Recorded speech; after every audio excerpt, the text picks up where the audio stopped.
Jacob Hsu currently serves as the CEO of Catalyte. Prior to joining Catalight, Jacob was CEO at Symbio, a global IT services company. Jacob was also CEO of Trilogica and CEO of Epitome, and he began his career in investment banking. He was selected to be a young global leader by the World Economic Forum and was named as one of the world's top 12 CEOs by Chief Executive magazine. Mary Miller is a Democrat running for mayor of Baltimore, her home of 34 years. In 2010, President Obama appointed Mary to lead our country's recovery from the Great Recession. As the first woman to serve as the Undersecretary for Domestic Finance at the U.S. Treasury Department, Mary oversaw the entire U.S. economy. Mary left the Obama administration determined to help strengthen her hometown and now helps women and people of color to start small businesses and revitalize historically neglected areas of the city. I'm Edwin Warfield, publisher of City Biz and Warfield.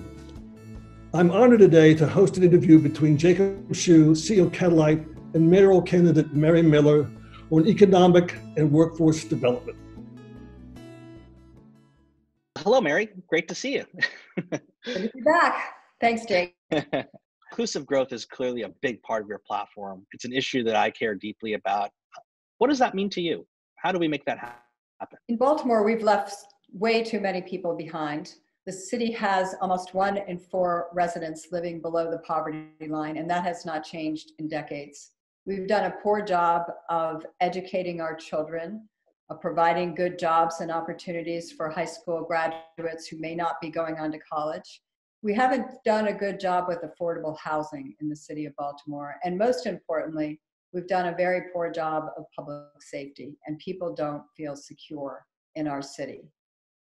I believe that our crime problems are highly connected to our economic opportunity problems in Baltimore. So when I talk about inclusive growth, it is a plan to bring people back into the economy and into a path of financial security. We simply have to give people more meaningful opportunities if they're going to enjoy a high quality of life and financial security.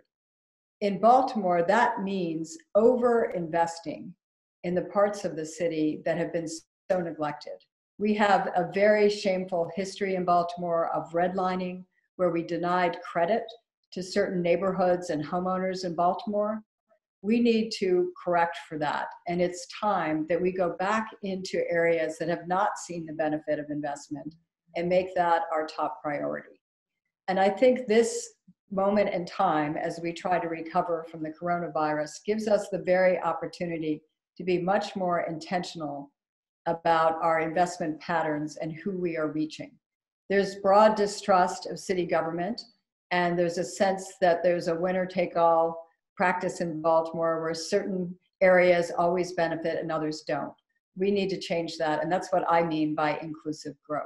That's great. This is something you've obviously thought a lot about with your company, because Catalyte has such an amazing business model and philosophy, and I think it would be great if you could tell us a little bit about Catalyte and how we can sort of transform workforce opportunities in Baltimore.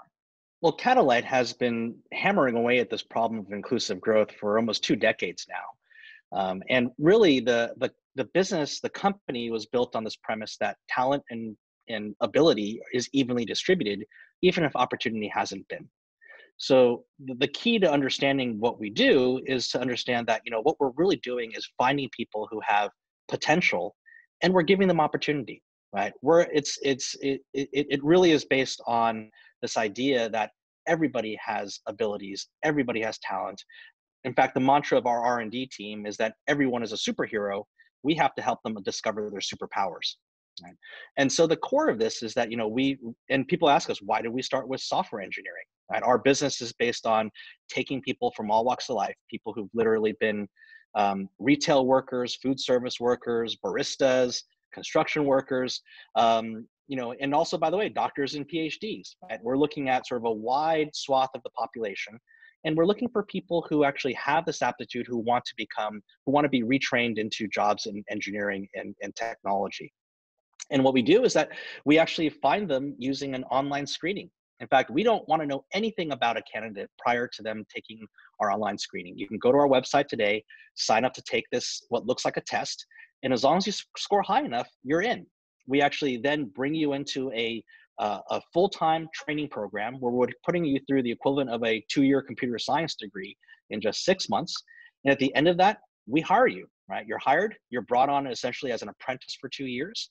During that 2-year apprenticeship, we're actually putting you into different engagements with clients, right? You're working side by side with other engineers, oftentimes many engineers who are a lot more experienced than you are, and we're giving you feedback about how to grow, right? And what we can show is at the end of that 2-year apprenticeship, our engineers that have come through this program have the same skills, abilities, and competences as an engineer who's graduated post-college and been working for 5 years, right? So we're accelerating people to, they come out of this not as junior engineers, they come out this as really sort of the type of engineers that every company is looking to hire. What is radical that, maybe isn't so radical when you dig down into it a little bit more is that our workforce ends up looking like the cities that we hire from, right? So if you came to our office in Baltimore, it looks like Baltimore.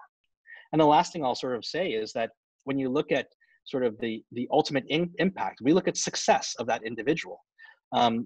Today, the average Catalight employee, when they join us, in their last job they had, they were earning between $24,000 and $25,000 a year, about $12 an hour, slightly above minimum wage.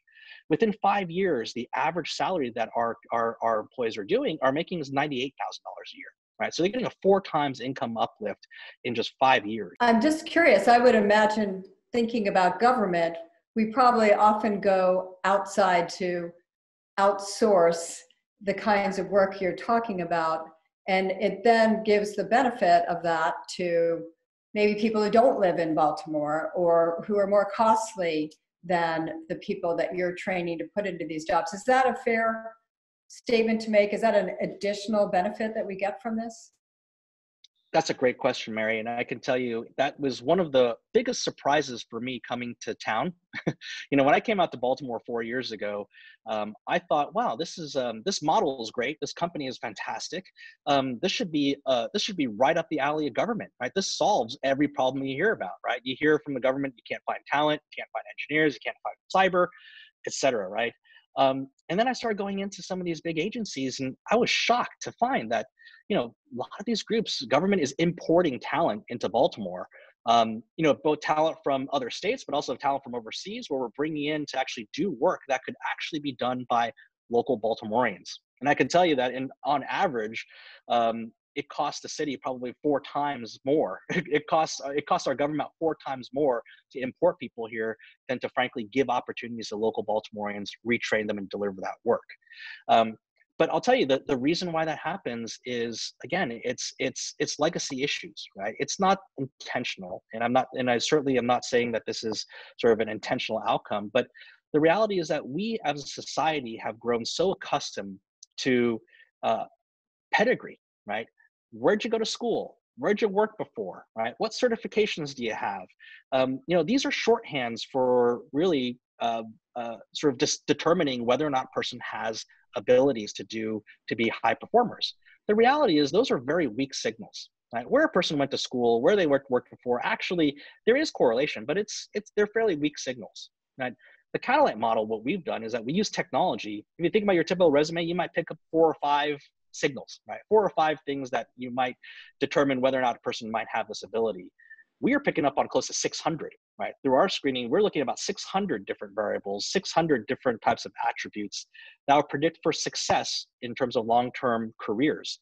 So our approach produces people that is much more consistent and predictable to be able to do that kind of work. To boil it all down, I can tell you, we have an opportunity now, both in the city, in the region, and as a country, to really slingshot millions of people into the best careers of the future. If you look across the board, I think what's going to happen when we come out of this crisis, there's going to be a need for millions and millions of engineers, tech workers, community healthcare workers, civil engineers, you name it, across the board. That's the side of this labor economy very people focus on, which is we all focus on this huge unemployment number, which is a big, big problem, right? Approaching 40 million and probably be over that by the time we're done with this. But the flip side, you talk to every major company, there are jobs that they are scraping the bottom of the barrel to find, right? They cannot find people. There is a huge skills gap. In tech alone, there was 1 million jobs that were going unfilled even coming into this crisis. That's going to multiply as we come out of this crisis. So those are opportunities, right? So if we can pull together the right partners, if we can have the strong vision and determination from our leadership, this is a problem we can solve, right? This skills gap, the digital divide, all of these big problems are solvable problems. And I think we can start it right here in Baltimore first. You know, Mary, I mean, you've had, you know, you're not a politician, right? And you've had this amazing career. You know, what do you think leadership in City Hall can do differently, right, to encourage job growth and to help raise income levels in the city? Baltimore can play a much bigger quarterback role, I think, in connecting the workforce to employers. We have jobs that can't be filled in Baltimore, and we have a very high unemployment rate in the city. It will be even higher post-coronavirus. And that's a problem I think the city is uniquely situated to work on, because we can use the city as the coordinating function to connect the workforce needs and the employers, and make sure we're making the sort of investments in our students in high school, for example, with better career and technical education, but making sure that it's connected to real jobs that will be waiting for them when they leave school. I know we can do more with apprenticeships and internships for students to get them started even before they leave high school. And I think we can do more with people who are leaving prison. Start while they're still in prison to prepare them to rejoin the workforce and not end up in a cycle of reincarceration. So some of the recidivism work that's going on in Baltimore is very good. I think the city could be helpful in scaling that and making that a more important resource for our citizens. I think we can do more with small business resources. The city has a small business resource center, but it needs to be much bigger and it needs to be much more open architecture. And by that, I mean, let's bring more resources into this center and have in one place everything a small business might need in terms of technical assistance, legal assistance, accounting assistance, and very importantly, capital. Let's put a bank in there. Let's put a community development financial institution in there. Let's make sure that everything is in one place and make it much more accessible to businesses that want to grow in Baltimore. And importantly, I'll come back to capital. This is a city that has had a shrinking amount of loan capital going to small businesses, not enough venture capital to help small companies grow in Baltimore. And I think the city can play a role working with our financial institutions and working with venture capitalists across the country to say, come to Baltimore. We have companies that are poised for growth, that are good investments, that are good borrowers. I think all of these pieces need to be in place to have what I call the oxygen for growth. So you need a city that is rolling out the welcome mat for small businesses to grow here, providing the resources in easily accessible places, and encouraging the capital bit to be in place. There's a good program operating in Baltimore right now. It's called Goldman Sachs 10,000 Small Businesses that does a great job of training up-and-coming businesses here to be ready to launch. The problem is when they finish the technical assistance program, the small business training program, they're still facing a financial system where they can't get a loan. That's what we need to change. So I've spent a lot of time thinking about financial capacity for growth, and I think we can do more of that in Baltimore, and I think the mayor can show some leadership on this topic in particular.